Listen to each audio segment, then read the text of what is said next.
ఎన్నికల్లో బీసీ సంఘాల గుణపాఠం అని చెప్పేసి ఒక అంశం పెట్టుకున్నాము. వాస్తవంగా ఇలా ఎమ్మెల్సీ ఎన్నికల సందర్భంగా ఈరోజు నల్లగొండ కరీంనగర్ ఉపాధ్యాయ నల్లగొండ తర్వాత కరీంనగర్ గ్రాడ్యుయేట్ అండ్ ఉపాధ్యాయ ఎన్నికల్లో ఇలా నల్లగొండల బీసీ సంఘాల అంటే మీరు అన్నట్టు బీసీ ఉపాధ్యాయ టీచర్ల ఓట్లతోని ఒక రెడ్డిని గెలిపించినటువంటి ఒక అంశం మనకు కనిపిస్తుంది. అట్లాగే మనకు స్వతంత్ర అభ్యర్థులు పూల రవీందర్ అన్న లాంటి వాళ్ళని కూడా బీసీ సంఘాలన్నీ కూడా గెలిపియాలని చెప్పేసి ఈ 3 స్థానాలలో బీసీ అభ్యర్థులు గెలిపియాలి, ఖచ్చితంగా గెలుస్తామనే ఒక కాన్ఫిడెన్స్తో అనేక సంఘాలు మన బీసీ సంఘాలు కూడా సపోర్ట్ చేసినాయి. కానీ ఆఖరికి విచిత్రం ఏంటంటే బీసీ విద్యావంతుల ఓట్ల టీచర్ల ఉపాధ్యాయుల ఓట్లతోనే ఇలా శ్రీపాల్ రెడ్డి గెలిచినటువంటి వైన్యం ఏందన్నా మరి బీసీ ఎన్నికల్లో బీసీ సంఘాలకు గుణపాఠం ఎట్లా తీసుకోవాల్సి ఉంటుంది, దానిపై మీరు చెప్పండి అన్న జర. ముందుగా పైలం టీవీ వీక్షకులకు అదేవిధంగా మీకు కూడా నమస్కారాలు. చెప్పు మిత్రులారా, మనం ప్రధానంగా చూసినట్టయితే నిజానికి యుద్ధం ప్రకటించే ముందే మనం యుద్ధానికి సిద్ధమై యుద్ధానికి బయలుదేరాలి. మనకు కత్తి డాలు ఏం లేకుండానే యుద్ధానికి బయలుదేరితే ఇలాంటి పరిణామాలే వస్తాయి. అంటే వ్యక్తులు గెలవచ్చు ఓడిపోవచ్చు, అది సమస్య కాదు. కానీ వాదం అనేది ఓడగొట్టబడద్దు కదా, వాదం అనేది ఓడిపోవద్దు. కానీ అట్లా క్లైమ్ చేసుకోవడం కూడా సంఘాలుగా వాళ్ళు బాధ్యత వహించాలి నిజానికి ఖచ్చితంగా. ఎందుకంటే వాదం వ్యక్తులు గెలుస్తారు, ఓటరు ఎన్నికలు ఉన్నప్పుడు గెలిపోవడం అనేది పెద్ద ఇష్యూ కాదు. కానీ వాదం ఓడిపోవడం అనేది ఒక పెద్ద నష్టదాయకమైనటువంటి విషయంగా మనం చూసుకోవాలి. ముఖ్యంగా ఈ బీసీ సంఘాలకు సంబంధించి ఒక పెద్ద నేరేటివ్నే బిల్డ్ చేసే పరిస్థితి చూసాం కదా. ఎన్నికలు స్టార్ట్ అంటే ప్రక్రియ మొదలైనప్పటి నుంచి కూడా గెలవబోతున్నాం, మేమే గెలుస్తున్నాం, ఇంకా అనేకమైనటువంటి కొంతమంది నాయకులు వాళ్ళ పేరు మనం అప్రస్తుతం చెప్పుకోవడం, కొంతమంది నాయకులు కొంత పరుష పదజాలంతో కూడా ఒక సామాజిక వర్గం మీద పెద్ద ఎత్తున రెచ్చగొట్టే విధంగా దాడి చేసిన పరిస్థితి ఉంది. నిజానికి బీసీ సమాజం అనేది అదొక దాని విస్తృతిని దాని స్థాయిని మనం కుంచుకొని మనం చూడలేము. మనం బీసీ సమాజం అనేది ఎట్లుంటుంది అంటే, బీసీ సమాజం అనేది ఒక ర్యాంబో లాగా, ఒక సింగిడి లాగా ఉంటుంది. బీసీ సమాజం అనేది సింగిడి లాగా ఉంటుంది. మంచి చెడులు విచక్షణ అన్నీ కూడా తెలుసు. ఎందుకంటే బీసీ సమాజం అంటే వాళ్ళు జెనెటికల్గానే వాళ్ళకి ఇంజనీర్స్, వాళ్ళు వృత్తి నైపుణ్యం నుంచి ఎదిగి వచ్చిన ఇంజనీర్లు. సమాజానికి ఏం కావాలనో కొన్ని వేల సంవత్సరాల క్రితం ఈ సమాజానికి కావాల్సినంత ఇచ్చిన వాళ్ళకి బీసీలకు తీసుకోవడం చేత కాదు. ఉత్పత్తి కులాలు అయినా కూడా ఉత్పత్తి కులాలు ఈ సమాజానికి వాళ్ళు ఈ దేశానికి ఈ సమాజాన్ని నిర్మించడంలో వాళ్ళు సర్వం త్యాగం చేశారు. వాళ్ళకి లాభం ఉన్నా నష్టం లేకున్నా వృత్తులను సాంప్రదాయంగా చేసుకుంటూనే వస్తారు. సమాజం మీద ఒక బాధ్యతగా చేసుకుంటూ వస్తారు. ఎగ్జాక్ట్లీ ఒక గీత కార్మికుడు తన కళ్ళు అమ్ముడు పోయినా ఖచ్చితంగా 2 పూటలు తాడెక్కి గీయాల్సిందే. ఒక కుమ్మరికి తన కుండలు అమ్ముకుపోయినా కుండలు చేయాల్సిందే, అంతే. బీసీలకు ఉన్నటువంటి విస్తృతి అది. మనం ఈ ఫిలాసఫీని బీసీలకు ఉన్నటువంటి ఫిలాసఫీని, బీసీలకు ఉన్నటువంటి తత్వాన్ని మనం అర్థం చేసుకోకుండా, అవగాహన చేసుకోకుండా, కనీసం ఏమంటాం స్వయానుభవంలోకి కూడా తీసుకోకుండా, కనీసం వాళ్ళ దగ్గర కూడా మనం పోకుండా, వాళ్ళకి సంబంధించినటువంటి ఒక అస్తిత్వాన్ని అంటే మీ రాజకీయాలకు అనుకూలమైనటువంటి మీ సూత్రీకరణలు చేసుకొని కేవలం మీ స్థాయిలో ఉంటే ఫలితాలు ఈ విధంగానే ఉంటాయి.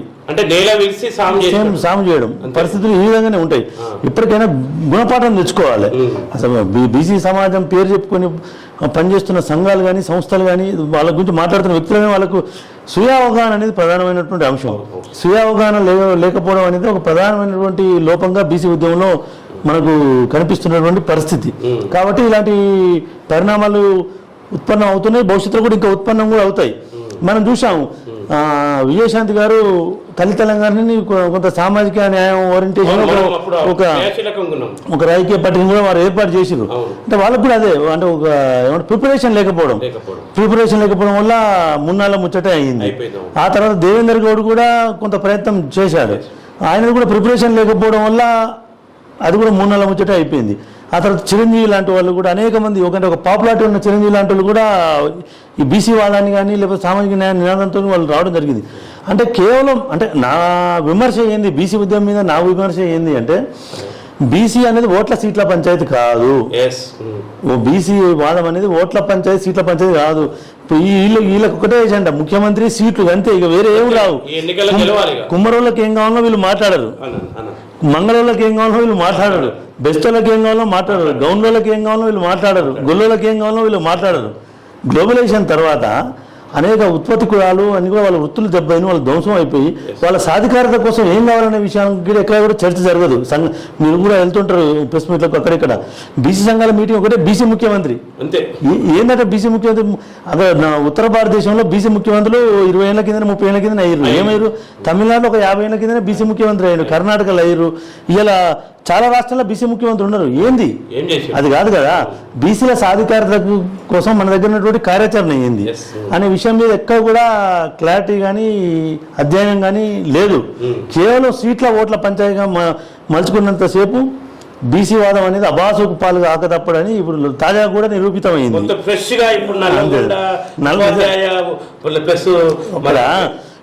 టీచర్ల మాక్సిమం బీసీల టీచర్లు ఎక్కువ శాతం ఉంటారు.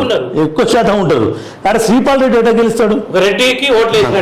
ఇప్పుడు ఎందుకంటే ఏమనంటే బీసీ టీచర్లు తప్పుపడుతూ చాలా మంది సోషల్ మీడియా చిల్లర కామెంట్లు చేస్తారు. అది కాదు, వాళ్ళకి తెలుసు, వాళ్ళ విచక్షణ తెలుసు, వాళ్ళకు ఉన్నది ఎవడు ఏంది అనేది వాళ్ళ విచక్షణ ఉంది కదా. వాళ్ళ విచక్షణతో వాళ్ళు వేసిర్రు. వాళ్ళ అభిప్రాయాన్ని మనం గౌరవించాలి. ఇప్పుడు ఎవడైనా ఎన్నికల్లో గెలుపోవడం అని నిర్ణయిస్తాయి, ప్రజలు నిర్ణయిస్తారు. ప్రజల నిర్ణయాన్ని ఏదైనా మనం గౌరవించుకోవాలి.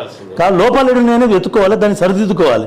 ఇప్పటికైనా కూడా సరిదిద్దుకోవాలి. అంటే ఇప్పుడు ఈ మధ్య మనకు నల్లగొండ కావచ్చు, వరంగల్ కావచ్చు, స్టేజ్ల మీదకి వెళ్ళి నిప్పులు అగ్రకులాలని చెప్పేసి నిప్పులు చెరగడము, అంటే ఒక పునాది గ్రాస్ రూట్ లెవెల్లో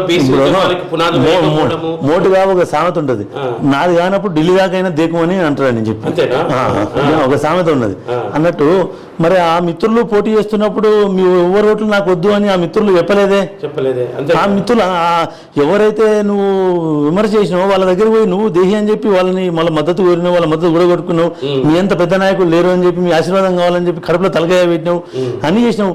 అంటే మీరు పోటీ చేసినప్పుడు మీకు అందరు కావాలి, మంది పోటీ చేసినప్పుడు మాత్రం అవసరం లేదు. అంటే ఇక్కడనే అర్థమవుతుంది కదా.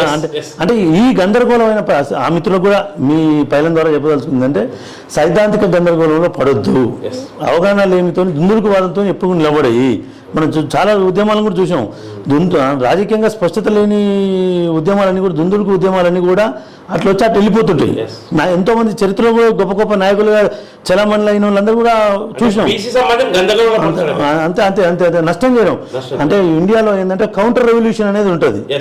అంటే కౌంటర్ రెవల్యూషన్ అని ఉంటుంది. ఇక ఇండియాలో కౌంటర్ రెవల్యూషన్ ఆధునిక యుగంలో కాకుండా మనం ఒక రామాయణ మహాభారత కాలం నాటికి పోతే శల్యుడు అని ఒకడు ఉంటాడు, కర్ణునికి సారథ్యం వహిస్తాడు శల్యుడు అనేటోడు.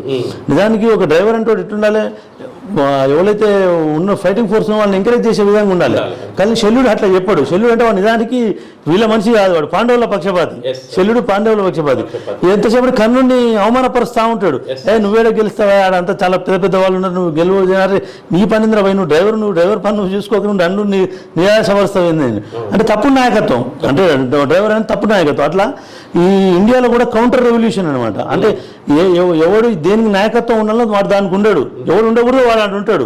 అందుకని ఫలితాలు కూడా అభిన్నమైన ఫలితాలు కూడా మనం చూస్తున్న పరిస్థితి. శ్రీపాల్ రెడ్డి విషయంలో అవును, అంతే అంతే కదా. ఎందుకంటే సపోర్ట్ చేసిన అభ్యర్థులు ఎవరు పూల రవీంద్ర. అవునవును అవును, అదే పూల రవీందర్ ఒక రోజు భారీ మెజార్టీతో గెలిచిండు. ఆయన ఆల్రెడీ గెలిచిన అభ్యర్థి, చాలా పాపులర్ వ్యక్తి. ఆయన పరిచయం చేయాల్సినటువంటి అవసరం కూడా లేని వ్యక్తి.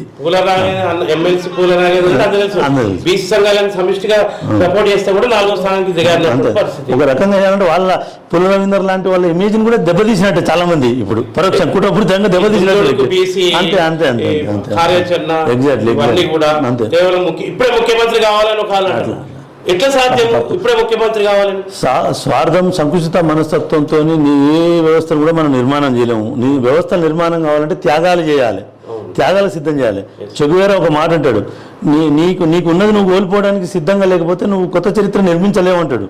అట్లా అందుకని అసలు కొత్త చరిత్ర నిర్మాణం చేయాలంటే ఫస్ట్ మనకున్నది మనం కోల్పోవడానికి సిద్ధంగా ఉండాలి. అట్లా అంటే ఏ విధంగా చూడొచ్చు ఇప్పుడు ఫైనల్గా మరి ఈ రకంగా స్టేజ్లపై కేవలం ఉపన్యాసాలు లేకపోతే హైదరాబాద్లో పెద్ద పెద్ద ఒబేరాల్లో హోటల్లో కూర్చొని చేసే సమావేశాలు ఏ మాత్రం కూడా బీసీ సమాజాన్ని చేయలేకపోయినాయి. ఇవన్నీ కూడా అంటే మనం వాస్తవంగా బీసీలకు ఇప్పటికీ ఒక కామన్ ఫిలాసఫీ సిద్ధాంతం అనేది రూపకల్పన అనేది జరగలేదు. ఇక్కడ జరగలేదు. ఇప్పుడు జరిగే కాలం కూడా కాదు, ఇది సిద్ధాంతాలు కాలం కూడా కాదు. మనకు ఒక 70 ఏళ్ల క్రితమే తమిళనాడులో అలాంటి ప్రయోగం జరిగింది. కరెంటు, ఈ దేశానికి కరెంట్ లేనప్పుడు అక్కడ బీసీ వాదం మీద నడిగింది. ఇప్పుడు కరెంటు అనేది విప్లవం, చరిత్రలో కరెంట్ అనేది ఒక పెద్ద విప్లవం. ఆ కరెంట్ అనే విప్లవం దాటి TV media, communication, cell phone, ఇప్పుడు అదంతా అప్డేట్ అయ్యి లేటెస్ట్ గా ఆర్టిఫిషియల్ ఇంటెలిజెన్స్ కాడికి వచ్చాము. ఈ ఆర్టిఫిషియల్ ఇంటెలిజెన్స్ కాలంలో ఇంకా నువ్వు 70 ఏళ్ల కింద ఉద్యమాల గురించి మాట్లాడుకోవడం అంటే అవివేకం. ఇప్పుడు అస్తిత్వం, బీసీ అస్తిత్వం అనేది నిర్మాణం కావాలంటే బీసీల టూల్స్, బీసీల వృత్తి స్కిల్స్ సంబంధించిన టూల్స్ ఏందో ఆ చరిత్ర మీద అధ్యయనం జరగాలి. మనకు ఇక్కడ టూల్స్ మీద అధ్యయనం జరగాలి. వరల్డ్ మార్కెట్తో ఇక్కడ ఉన్నటువంటి మన ఉత్పత్తులను, బీసీ ఉత్పత్తులను ఆధునీకరించి వాళ్ళతో కనెక్ట్ చేసే టెక్నాలజీ కావాలి. ఆ టెక్నాలజీ కోసం ఉద్యమాలు జరగాలి. ఇక్కడ ఇప్పుడు ఒక ఆదిలాబాద్లో తయారైన ఒక కుమ్మర్ల రంజన్ ను అమెరికాలో కూడా అమ్ముడు పోవాలి, మార్కెట్ తీసుకురాగాలి. ఆ పరిస్థితి పోవాలి. ఎక్కడో కళ్ళు గీత కార్మికుడు తీసే మన పోద్దాల కళ్ళు విశిష్టత ఏందో రష్యాలో తెలవాలి, అమెరికా రావాలి, అది తెలవాలి. అప్పుడు కానీ ఈ వాదం బలపడుతుంది. మన మోడర్నిటీకి అనుగుణమైనటువంటి వాదంతో మనం తీసుకురావాలి ఉద్యమాలను తప్ప నువ్వు ఇంకా అవుట్డేటెడ్ 70 ఏళ్ల కింద కరెంట్ లేని కాలంలో జరిగిన ఉద్యమాలు తీసుకొస్తామంటే కాదు. ఆ రోజుల్లో అది విప్లవం, ఈ రోజు కాదు కదా. ఈ రోజున విప్లవం మారింది, రూపాలు మారినాయి, రూపాలు అనేది మారినాయి. దాన్ని మనం అర్థం చేసుకోవాలి. ఇప్పుడు ఆధునికత టెక్నాలజీని మనం వాడుకోవాలి, కానీ ఆ టెక్నాలజీ కూడా మన అవసరాల కోసం వాడుకోవడం దురదృష్టం అవుతుంది. ఇప్పుడు మనం ఇక్కడ 70 ఏళ్ళ కిందనే తమిళనాడులో ఇవన్నీ జరిగి ఆ ప్రయోగాలు జరిగి అక్కడ వాళ్ళు బీసీల ముఖ్యమంత్రి అయినటువంటి సందర్భంలో మనం ఇంకోటి మిత్రమా, ఇంకోటి చాలా మంది మిత్రులు కూడా తెలుసుకోవాలి. ఇప్పటి వరకు ఇండియాలో ఏది కూడా బీసీల పేరు మీద ఏది జరగలేదు, ఎక్స్పెరిమెంట్ అనేది జరగలేదు. ఒక ద్రవిడ మూవ్మెంట్ గా జరిగింది. అది ప్రజలందరి మూవ్మెంట్ గా జరిగింది తప్ప బీసీ సంఘం అధ్యక్షుడేం కాదు, పెరియార్ కాదు, అన్నాదురై కాదు, ఎంజీఆర్ కాదు, కరుణానిధి కాదు. ద్రవిడ ఉద్యమం అంటే ప్రజలందరికీ సంబంధించిన ఉద్యమం. ప్రజలందరూ నైపుణ్యం చూడండి, వాళ్ళ నైపుణ్యం ప్రజలందరికీ సంబంధించినటువంటి ఉద్యమం. కానీ ప్రమోట్ అయింది మాత్రం ఈ అణగారిన కులాలకు సంబంధించిన నాయకత్వం ప్రమోట్ అయింది. అది టెక్నిక్ అంటే అట్లా ఉంటుంది. ఉదాహరణకి ఇప్పుడు తెలుగుదేశం పార్టీ కమ్మల ప్రయోజనాల కోసం వచ్చిన పార్టీ, కానీ వాళ్ళు ఏడా కమ్మల పార్టీ అని చెప్పుకోలే, అందరి కోసం అని చెప్పారు. కొందరికి పరిమితం చేసుకున్నారు, అంటే పరిమితం చేసుకున్నారు. అదేవిధంగా ఇంకో పార్టీ కూడా అట్టే ఉంటుంది, అదే రకంగా ఉంటుంది. మనం అక్కడ ఫెయిల్ అవుతున్నాం, మనం చెప్పడం దొరికిపోతాం కదా బీసీలం అని. మనం దొరికిపోతున్నాం. బీసీల అన్నప్పుడు నీకు ఎస్సీలు ఎందుకు స్పందిస్తారు నీ గురించి? ఇంకా అగ్రకులాల్లో ఉన్నటువంటి ప్రజాస్వామిక వాదులు నీ గురించి ఎందుకు నువ్వే గీత తీసుకుంటుంటివి. మనకు తెలివి ఉంటే మనం ఒక ఉమ్మడియాలి. ఇప్పుడు నార్త్ ఇండియాలో లోహియా మూవ్మెంట్ చాలా పెద్దగా వచ్చింది. లోహియా మూవ్మెంట్ నుంచి ఇలా ములాయం సింగ్ లాంటి వాళ్ళు, లల్లు లాంటి వాళ్ళు, నితీష్ కుమార్ లాంటి వాళ్ళు, వీళ్ళందరూ కూడా ఎదిగొచ్చింది. నాయకత్వం అనేది ఎదిగొచ్చింది అక్కడ. లోహియా మూవ్మెంట్ నుంచి వచ్చింది. అంటే ప్రజలందరికీ సంబంధించిన మూవ్మెంట్ నుంచి వచ్చినా అక్కడ బీసీ లీడర్స్ ఎస్టాబ్లిష్ అయ్యారు అక్కడ. అట్లా ఆ సోయి, ఆ స్పృహ అంటే మనకు నిజాయితీ ఉన్నప్పుడు అవన్నీ వస్తాయి. ఇక్కడ ఏంటంటే మనం ముఖ్యంగా తెలంగాణ, ఆంధ్రలో ముఖ్యంగా వామపక్ష ఉద్యమాల వైపు విస్తృతంగా జరగడం. అంటే ఆ కాలంలో అక్కడ ఆ ఉద్యమాలు జరుగుతున్నాం. మన దగ్గర ఈ రకమైన మనం తెలంగాణ ఆర్బన్ స్ట్రగుల్, ఆ తర్వాత నక్సల్బరీ ఉద్యమాలు, తెలంగాణ అస్తిత్వ పోరాటం ఇవన్నీ రావడంతో బీసీలో ఉన్నటువంటి ఒక క్రీమ్ లీడర్షిప్, అంటే ప్రజల వైపు ఆలోచించే ఒక క్రీమ్ లీడర్షిప్ అంతా కూడా అటు అయిపోయింది. అటువైపు చంపబడ్డారు. అందులో బీసీలో ఉన్నారు, ఎస్సీలో ఉన్నారు, అగ్రకులాల్లో డెమోక్రట్స్ కూడా ఉన్నారు. అంటే తెలంగాణ సమాజానికి న్యాయం చేయాల్సినటువంటి ఒక అద్భుతమైన నాయకత్వం అంతా కూడా ఎన్కౌంటర్ల పేరుగా చంపబడ్డారు. ఇక్కడ పులంజన లాగా, ఒక మారోజు వీరన్న లాగా, ఒక బూర చిన్నయ్య గౌడ్ లాంటి వాళ్ళు కానీ ఇంకా అద్భుతమైన నాయకులు ఒక్కరిద్దరు మనం చెప్పలేం కదా. ఒక యాదన్న, వరంగల్కి సంబంధించిన ఒక యాదన్న లాంటి వాళ్ళు కానీ, చంద్రమౌళి లాంటి వాళ్ళు కానీ, రాజమౌళి, ఇట్లా ఎంతో మంది గొప్ప గొప్ప నాయకులు కూడా ఒక మూమెంట్లోకి వచ్చి చంపబడ్డారు అక్కడ. నిజంగా అదంతా కూడా ప్రధాన స్రవంతిలో ఉండాల్సినటువంటి నాయకులు. వాళ్ళు ఎమ్మెల్యేలు, మంత్రులు, శక్తి ఉన్న వాళ్ళు కోల్పోయినాం మనం. అది పెద్ద నష్టం జరిగింది. ఏంటంటే స్క్రాప్ అంతా కూడా ఇటు సైడ్ వచ్చేసింది. అట్లా స్క్రాప్ అంతా కూడా అంటే మాత్రం రాజకీయ అవగాహన లేని స్క్రాప్ అంతా కూడా సైడ్ రావడంతో ఏంటంటే కాస్కు ప్రమాదం వచ్చింది. Yes. అట్లా అంత ఇప్పుడు ఒక ఆర్టిఫిషియల్ ఇంటెలిజెన్స్ కాలంలో మనం ఉద్యమాలు ఎట్లా కనెక్టివిటీ చేయాలి, ఒక ఆధునిక పోకడలతో ఉండాలి, ఉద్యమం తీరు మర్చిపోవాలి, అంతే అధ్యయనం కావాలి, ఆచరణ కూడా కావాలి, ఆచరణ కూడా కావాలి. ఏదో పెట్టేసి రేపే ముఖ్యమంత్రి అంటే కుదరదు, అసలు పని కాదు, అది తేలిపోద్ది, చెట్ట తెల్లమైపోతుంది.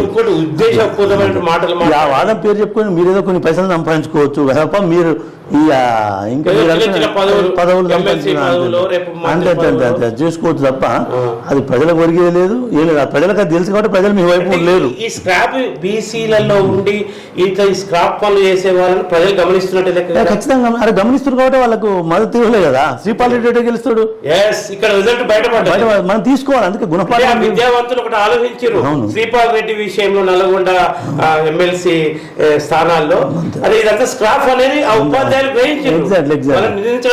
అవకాశం లేదు. ఎగ్జాక్ట్లీ ఇప్పుడు ఉదాహరణ ఇప్పుడు చాలా పరిణామాలు ఉంటాయి. అందుకే మనకు అధ్యయనం అనేది ముఖ్యంగా బీసీ సంఘాలకు అధ్యయనం అనేది అవసరము. ఇప్పుడు మోడర్నిటీ మూవ్మెంట్, ఇది వాట్సాప్ కాలం, ఇది వాట్సాప్ ఫేస్బుక్ కాలం, ట్విట్టర్ కాలం, ఎక్స్ కాలంలో, ఆర్టిఫిషియల్ కాలంలో మనం ఎట్లా కనెక్టివిటీ డెవలప్ చేయాలనే విషయాల్లో సమీక్ష చేసుకోకపోతే వీళ్ళు కూడా నడవయి, చాలా కాలం నడవయి. వీళ్ళు కూడా నాయకత్వం అనేది వాళ్ళ శ్రమ వృధా అయిపోయే పరిస్థితి ఉంటుంది. సంపాదించుకుంటే కొన్ని డబ్బులు సంపాదించుకుంటూ కానీ వాళ్ళ శ్రమ కూడా వృధా. సంతోషం అన్న, మొత్తం మీద చరిత్రలో ఏ ఉద్యమమైనా సక్సెస్ అయింది అంటే ఆ సమాజము దానికి సంబంధించిన వేల సంవత్సరాల చరిత్ర అన్నీ అధ్యయనం చేస్తేనే ఆ ఉద్యమాలు సక్సెస్ అయినటువంటి పరిస్థితి. అది చైనాలో చూసుకోవచ్చు, ఇంకెక్కడైనా చూసుకోవచ్చు. వేరే మన తెలంగాణలో ఇలా బీసీ కుల వృత్తులకు సంబంధించి దాన్ని ఇలా నూతనంగా వచ్చేటటువంటి టెక్నాలజీని అందిపుచ్చుకుంటూ బీసీ కుల వృత్తులకు టెక్నాలజీని జోడిస్తూ బీసీ కులాల అభివృద్ధి కోసం వాళ్ళు ఆర్థికంగా నిలదొక్కడానికి చేతులందించాల్సింది పోయి కేవలం దుందుడుకుతనం, నేల విడిసి సాము చేయడము, ఇవాళ లేనిపోని విద్వేషపు మాటలను రెచ్చగొట్టి ఇవాళ బీసీ సమాజాన్ని గందరగోళపరచడం ఫలితంగానే ఈరోజు తాజాగా ఎమ్మెల్సీ ఎన్నికల్లో ఇవాళ శ్రీపాల్ రెడ్డి లాంటి వాళ్లకు ఇవాళ బీసీ ఉపాధ్యాయ ఇవాళ విద్యావంతులే పట్టం కట్టినటువంటి పరిస్థితి. అంటే స్క్రాఫ్ ఇదంతా స్క్రాఫ్ అనే వాళ్ళు తెలుసుకున్న ఫలితంగానే వాళ్ళు ఆ రకంగా దూరం ఉన్నారు. బీసీ సంఘాలు ఉమ్మడిగా పిలుపునిచ్చినప్పటికీ ఖాతాలు చేయలేదు అని చెప్పేసి వాళ్ళ అండంలో చాలా వాస్తవం ఉంది. మీరు మంచి విషయాలు చెప్పారన్న బీసీ సమాజానికి ఎవరు చెప్పని విషయాలు. మరి బీసీ సమాజం ఆ రకంగా ఇప్పటికైనా ఈ ఎమ్మెల్సీ ఎన్నికల్లో బీసీ సంఘాలు గుణపాఠం నేర్చుకొని తీరాలే. కొంత స్క్రాఫ్ విషయంలో జాగ్రత్త వహించాలి. రెచ్చగొట్టే విద్వేషపూరితమైనటువంటి ఈ మాటలను కట్టి పెట్టాలి. గ్రాస్ రూట్ లెవెల్లో ఇలా టెక్నాలజీని బీసీ వృత్తులను జోడిస్తూ ఆర్థికంగా స్థిరపడే విధంగా చేయాలని ఇలా దొమాట వెంకటేష్ అన్న చెప్పడం చాలా అభినందనీయమన్న. అన్న నమస్తే. నమస్తే బాబు.